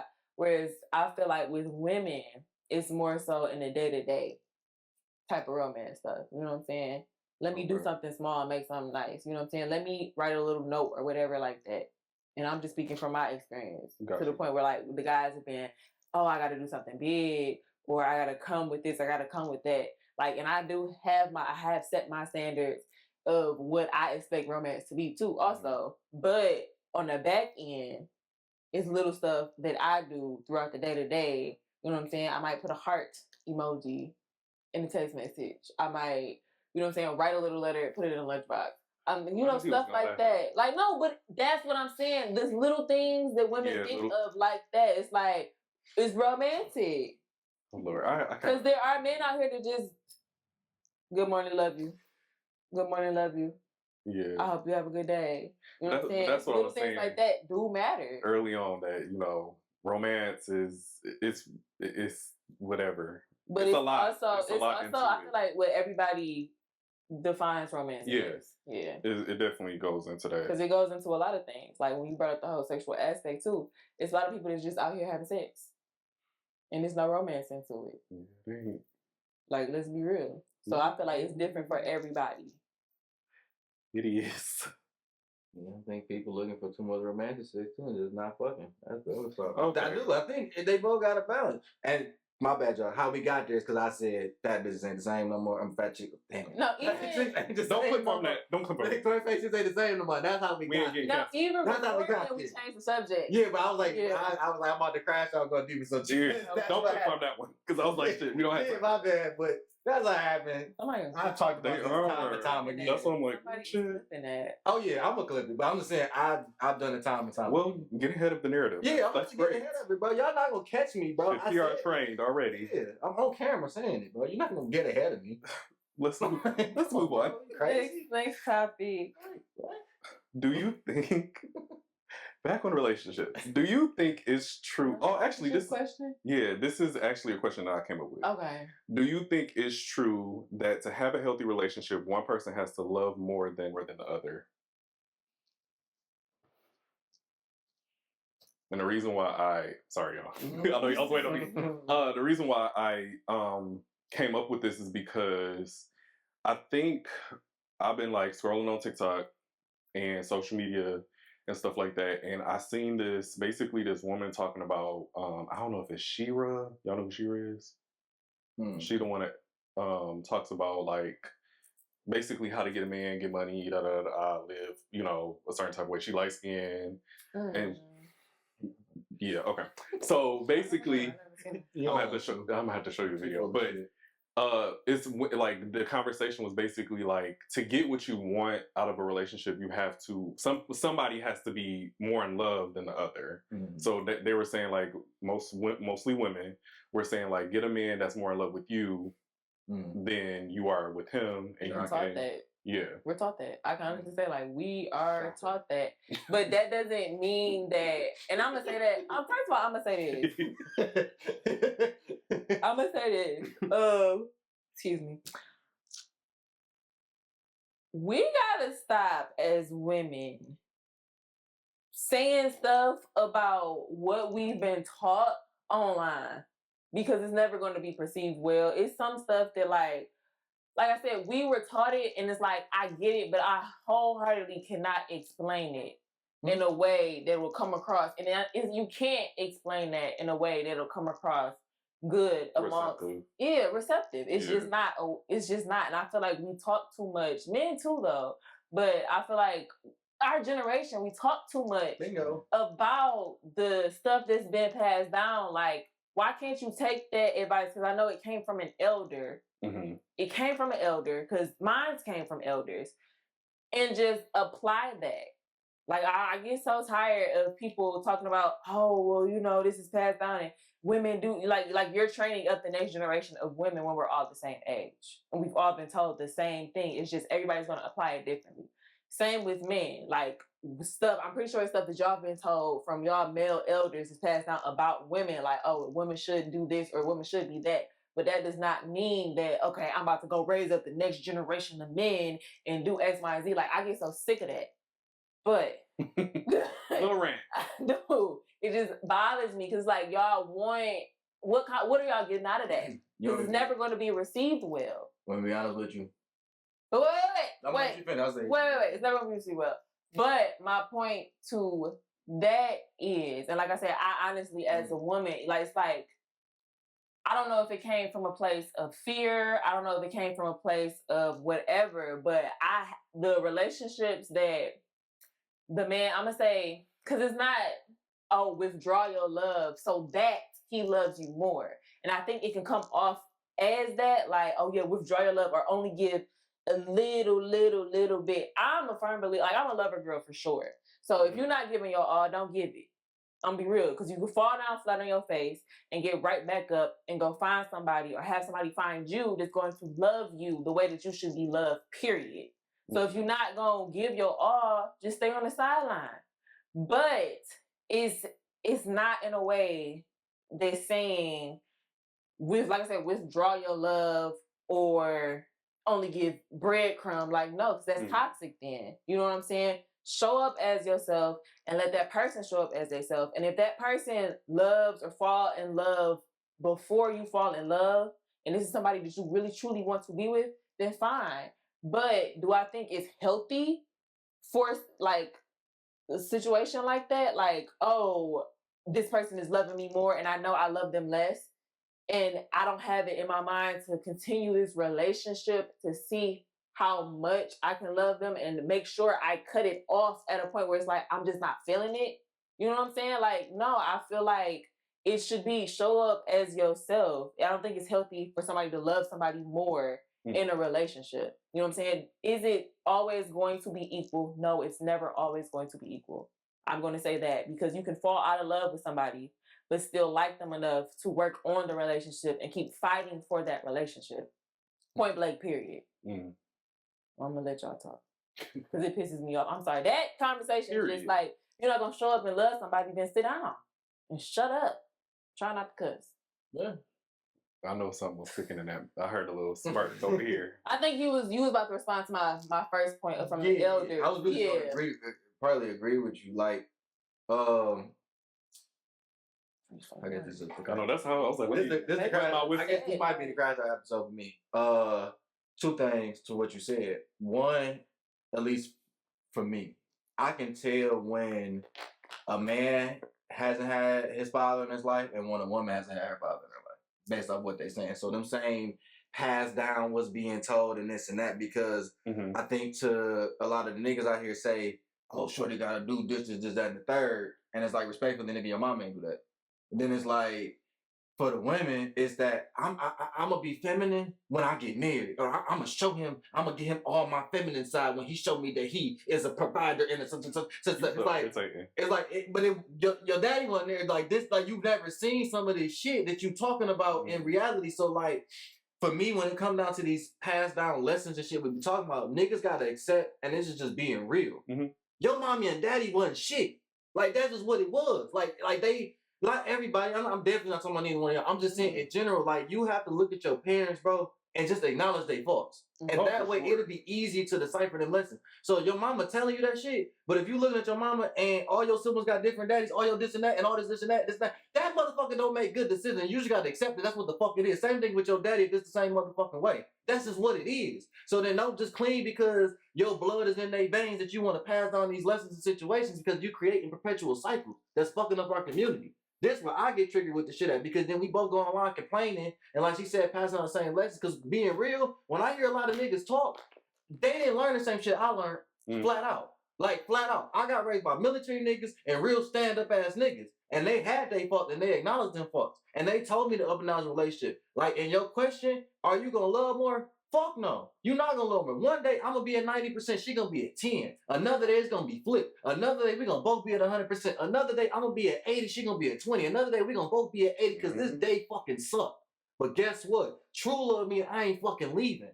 There is no, we gonna fall out of love this. I always love you. I might not always show it every goddamn day because of this that going on. I might not have showed it this year compared to last year, or this year compared to the 5 years after that. But goddamn it, I stood here with you every single motherfucking time. And nobody, and I'm looking at y'all motherfuckers because I'm speaking real. Y'all ain't experienced that love that the black community always motherfucking had, which is why y'all can't cling to it, and y'all ain't see it in y'all motherfucking household. I seen it in my household. I seen it with my peoples. I seen it with the people I call my brothers and my sisters to this day, where I express true motherfucking love. Love. Not because I'm sticking my dick in, not because the nut feel good, not because the cheeks press against me right, not because they told me that shit, not because of what they gave to me, but for real, because I motherfucking love them, who they are and as a person. So if you can't stand next to somebody, like she said, if you're not gonna love them 100%, through the ups, the downs, the left, the right, the twists and turns, the shit that make you turn around and do a 180 about yourself, then don't step into that motherfucking arena. You ain't never really loved. You ain't in no real relationship. You just getting fucking somebody and wasting your motherfucking time. End of the day, period. Give a fuck what you talking about. Well, both of y'all had 100% because both of y'all just like it's either you gonna love for real or sit on the sideline. Hey, I'm sorry. No. And it triggers me too. It really triggers. It's like going back to the last topic when I said people were not raised right. And it doesn't always mean 2-parent household. It just means, have you seen love? Have you seen the ups and downs of love in a relationship? Or even if you haven't, you're open-minded enough to learn. Because I feel like that's where the thing is, the accountability. It's the are you open-minded? Are you open? You have open mind to learn romance, to learn how to love somebody, to learn, like you said, to stick through a relationship, because go through the ups and downs and stuff like that. But, and I'm gonna be real with you, like sometimes. And I don't know why this is, well, I know why this is on my heart to say. But sometimes, like, you might have to take a beat. You might have to take, you know what, I'm going to go my separate way, you're going to go your separate way. But if y'all can, find a way to reconciliate and actually fight for it, I feel like if you don't fight for your love, because like what you said, it's not always going to be 100. It might be 50, it might be 50, it might be 80, it might be 20, it might be 10 and 90, it might be 8 and 92. But if you're not gonna fight for it, get out of that hole. I want a relationship. I want this. I want that. You don't. You don't. And you don't know what it looks like, and you need to learn. It's the intention, because I know both of y'all are triggered. I'm just trying to, merge it together. Like, come on now. Either you gonna love a whole heart. I'm sorry, Beyonce. No, it's okay. Jesus. But what all I'm trying to say is to bring, because I know both of them triggered by this, but I get it when looking at the question.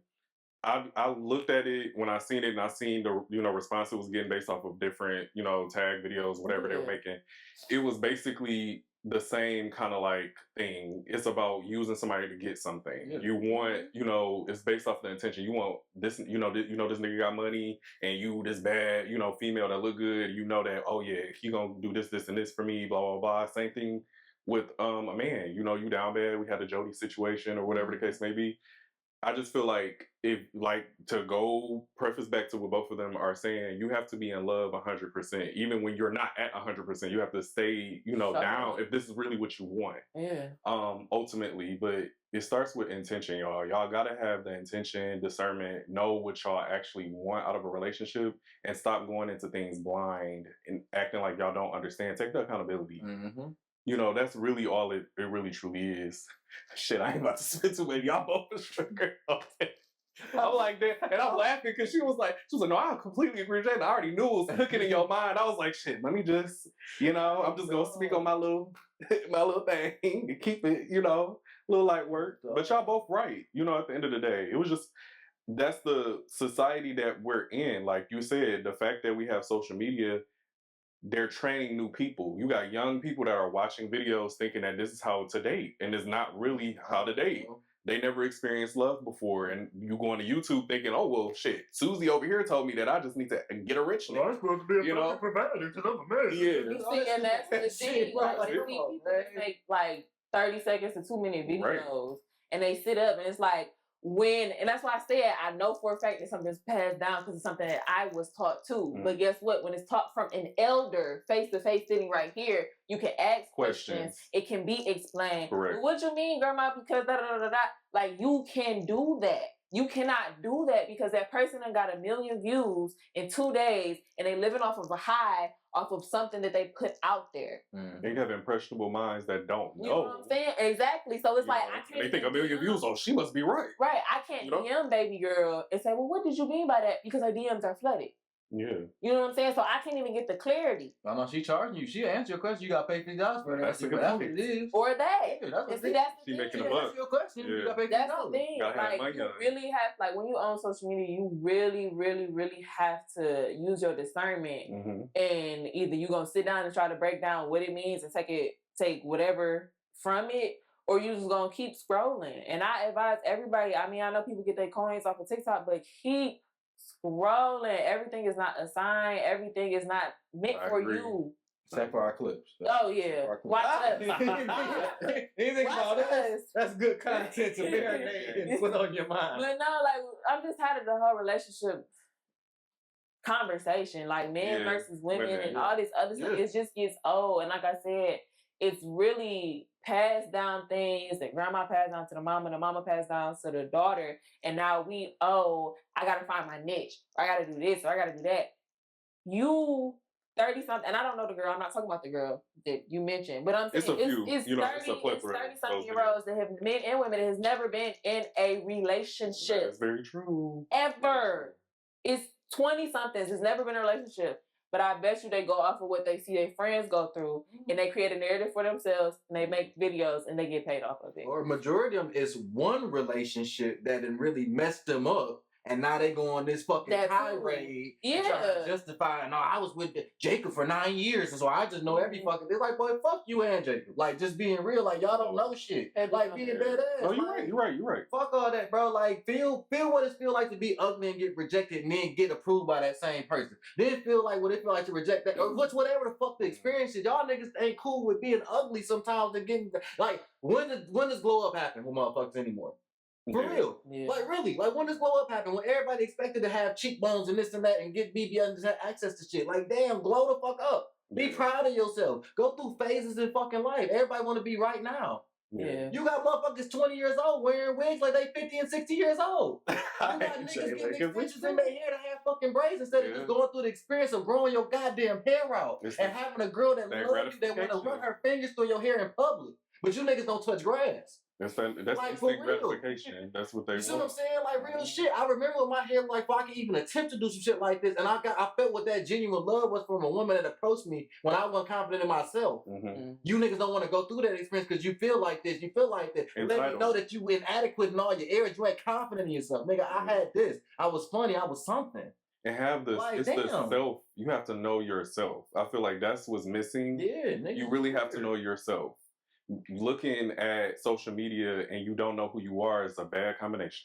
Looking for social media to figure out who you are is even worse. Yeah, and it's like, acknowledging that and then being okay with it is crazy work. That's why I'm like, I take everything I see with a grain of salt.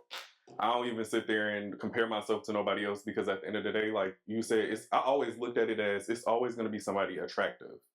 There's never, I'm not about to even go there with the physicality of things because inside is really what matters, is what's going to keep a relationship. You know what I'm saying? Deeply. Yes.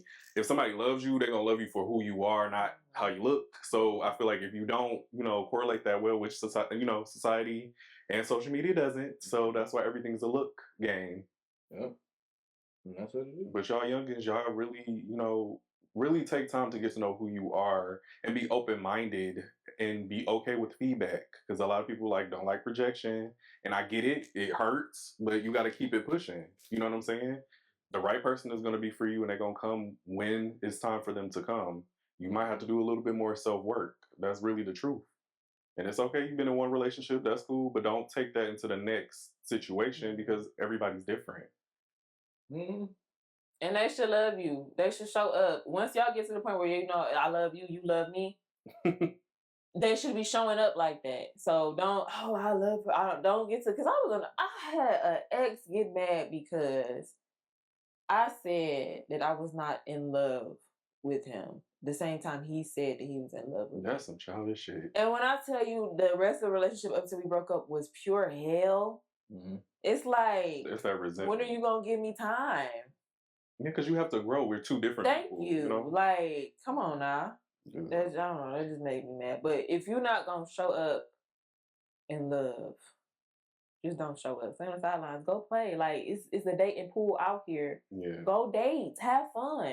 They don't know what dating means no more. People lock it to one person and think that's it. But no, it should not be one person loving somebody more than the other, and it stays like that, and that's healthy, and or no, they should be loving me more than I love them. Why would you even want that?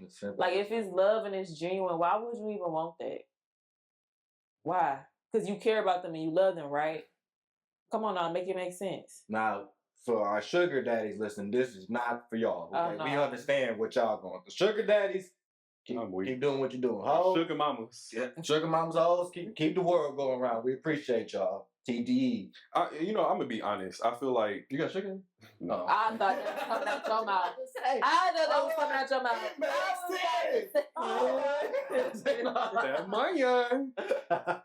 No, I was gonna say it's okay to make mistakes because I feel like coming from being badgered down with the right thing, people gonna move how they want to move ultimately. But I just feel like make those mistakes, but it's gonna bring you back to what we're saying. You're gonna finally understand the truth. Yeah, true. But live life, because at the end of the day, you're gonna have to go through those hiccups. You can't just go by what somebody say. You gotta experience first to kind of put it together. But I get it. If you want to be out here and you want to have your little fun and you messing with somebody's head, just know that shit's gonna come back on you. But yeah. That's it. I told you the game ain't the same. And the consequences getting severe now. Niggas is dying. No, man, I'm telling you. So shit. Yeah, good old days. But we gonna move into get hip. So anything y'all want to get somebody hip to this week? I think I got music. Bryson Tiller. I'm sorry. Go. Bryson Tiller just dropped this one to his Solace and Vices project. I'm a big Bryson Tiller fan. Y'all know Bryson to the concert that he came to here in Detroit. And he just dropped it. I really like it. If you're a fan of Bryson Tiller R&B, definitely go check it out. Leon Thomas also dropped a new single where he is sampling forgive me, y'all, I can't remember the name of the record. But Leon Thomas dropped the record. It came out. I'm looking it up now for you. Yeah, please. But he just dropped it. It's super dope. I'm a big Leon Thomas fan as well. I just think he's one of the best just R&B artists of today. So yeah, that's pretty much my gist of things I want y'all to get hip to. What was the name of the song? I can't remember the name of the song by Leon Thomas, but I was thinking of sample of that song. But it should be the most recent song you dropped. Yeah. Just How You Are. Just How You Are. Okay. It's just on this new EP that's coming out on the 24th. So. Period. Yeah. I like Leon Thomas too. Love Leon Thomas. Yeah. I'm glad he's finally getting the flowers he deserves. Mm-hmm. He's been at it for a minute. And he's super talented. Very. My get hip, I guess, is I don't really have nothing new, but it's a song that I discovered just going through the ups and downs, ebbs and flows of life right now, because God got me in a whole bunch of weird places. But I've been listening, I always listen to gospel music, but it's a new song. I don't even know if it's new. It's new to me. Period. That's all that matters. It's new to me. It's called Undefeated by Marvin Sapp. And it's a beautiful song. Everybody know Marvin Sapp. Never would have made it. His tone and his voice with the songs and the lyrics that he is singing about God is just, it just brings the song into more life. And it's like, I don't know, I've been listening to it all week, and it's like every time I listen to it, I feel the presence of God. But it's called Undefeated. By Marvin Sapp. Okay. Fire. I'm gonna have to download that too, because I love updating my gospel playlist. I need one. Oh Lord. Yeah, upload it to the group chat. Yeah.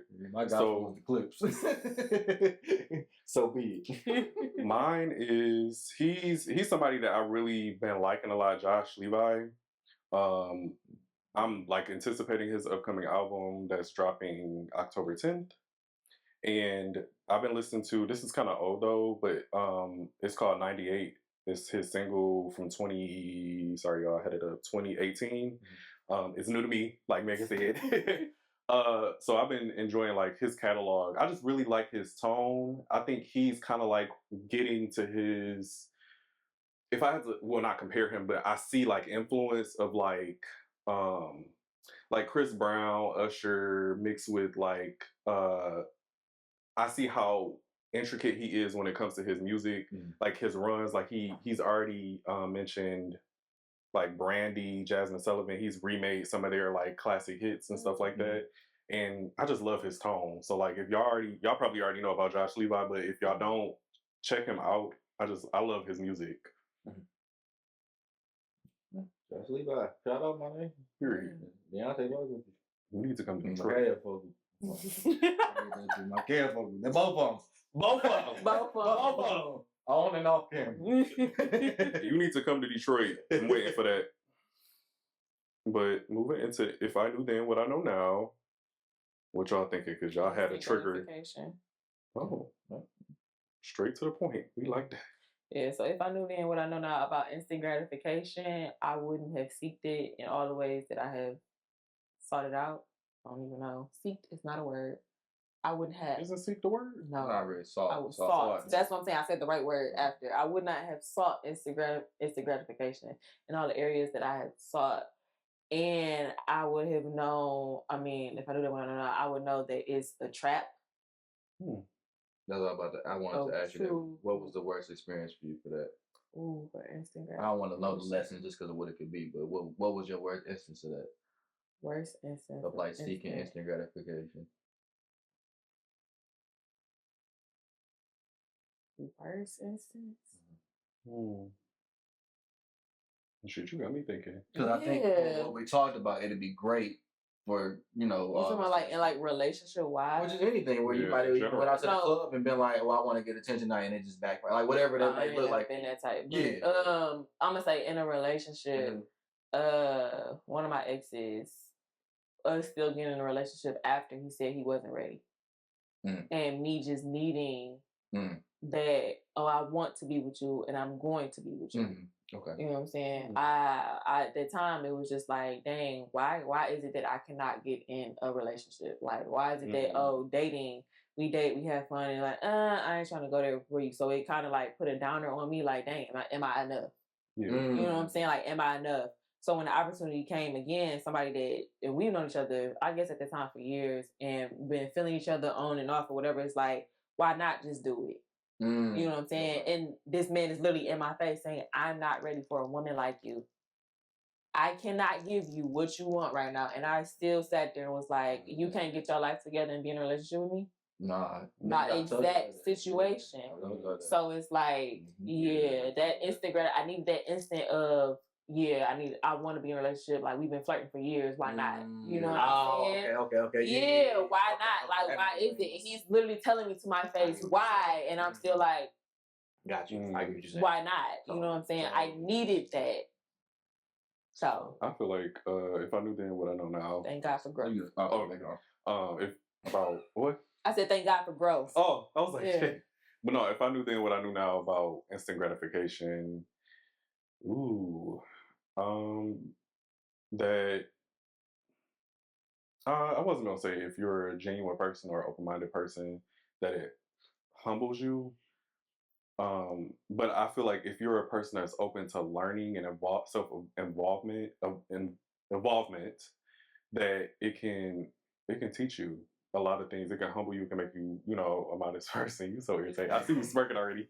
I'm ignorant. I'm a very fucked up person. So the shit I was thinking, I'm saying okay. Okay. But no, I just feel like I'm trying to think about that question that you asked too. And I think anytime, I can't name a point, but I can like feel a feeling based off of scenarios that's running through my head. It's always been a humbling experience for me.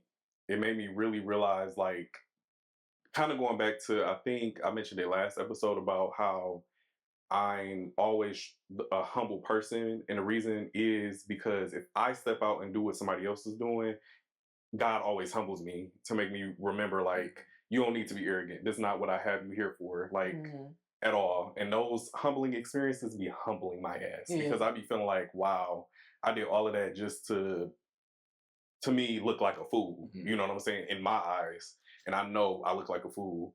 So that's what I would say. I mean, instant gratification is just, it's not even what y'all think it is, to be honest. It's not even nothing. I feel like you should do shit for you. Don't do it for other people. Do it for you. Because when you do it for other people, it's always going to be a humbling experience every single time. Every time. I agree. If I knew then what I know now about instant gratification, shit. I don't know.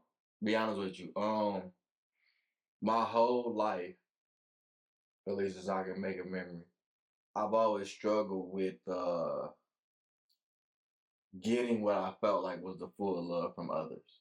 My whole life. And that created a fear in me from an early age of always being alone. And so up until 24, maybe, when I stopped my alcoholism, like, bro, that's always been something of mine. Like, it's always just been that instant gratification, that doing for people. I'm cool with the 70% love from you because I can get nothing. I'm cool with 60% from you, even though I'm giving 150% because I can get nothing. I appreciate the hug that day because I haven't been touched before for a whole day. Like, you know what I'm saying? Like, I haven't had human interaction that day. So, for me, I don't know what I would do. Like, I can't really say that I wouldn't or I wouldn't because my whole life I wondered about that. Like, I've been that kid that sat on the porch waiting for your dad to come. So it's like, I know what that feels like, and just for him to show up finally, and that was enough. So I can't sit here and be like instant gratification ain't enough because sometimes it can move you past it. I'm good. But like, that's what I mean. Like, I can't call it. You know what I'm saying? It's a gift and a curse. And it's okay not to know. I mean, we still grown. We still learning ourselves. We ain't made it through life 100%. So that's one thing I love. I had to be okay with the unknown. Living in that is hard, but it's true. Shit, you can't live your life thinking about. That's the best place to be. It's just truth that exists there. Like, there's only truth that can exist there. That's the best space to find yourself at. Where truth exists. Yeah, that's just what it is. Like, dealing with that is a lot easier than the bullshit. Yeah. Oh, damn. This is another deep episode with Millennial Talk Podcast. Millennial Talk? I don't think it was deep. I think it was emotionally roller coaster of high and lows and triggering situations. I wouldn't say it's deep. I just feel like we had some stuff to get off our chest. Yeah, niggas need to hear but it's still deep. We gotta see shit. You know what I mean? We don't be adults. We gotta address shit like now. And break generational curses. We see later is the change that we want to see type shit. Because there's some bullshit out here. Like, it's beautiful people across the world. Y'all niggas can't love each other. What the fuck? Nigga, we had buck teeth, braces, and all types of shit. We was able to hug and get up under y'all niggas get veneers and shit. Got thongs and jeans and designer. Y'all niggas get all types of designer shit, no problem. Like, nigga, you was just broke when we was in high school. Like, you just had to accept being broke. Yeah. And your parents was broke, and I'm happy as hell we got something to eat when I get home. Okay. Like, that's what it is. So, you know, damn. Yeah. Y'all, make sure y'all are following at Millennial Vision E. Please. And also, we want to still spotlight, you know, the Jalen, I was about to say Jalen's Drive. Basically. Because I'm thinking, like, what is it called again? But no, like, this ain't for my job. Like, this some shit I'm doing. That's what I'm doing. But I ain't know, like, if you called it something, because I'm like, damn. Fuck it, Jalen's Drive. Please make a flyer so people can post on social media. I've been struggling with my fucking birthday flyer, so I will though. Like, that is my game plan. But you're right. What I wanted to do, why I haven't though, to be honest with you, is because I wanted to finish the beat pack, which I'll be finishing within this week, and so I wanted that to be my flyer. Oh, okay. You know what I'm saying? And because I still do music, so I kind of was pseudo like two birds, one stone. Like, hey, this, that, and the third. But she's right. I need to advertise. I need to do better. I fucking suck, you know. But I am getting donations.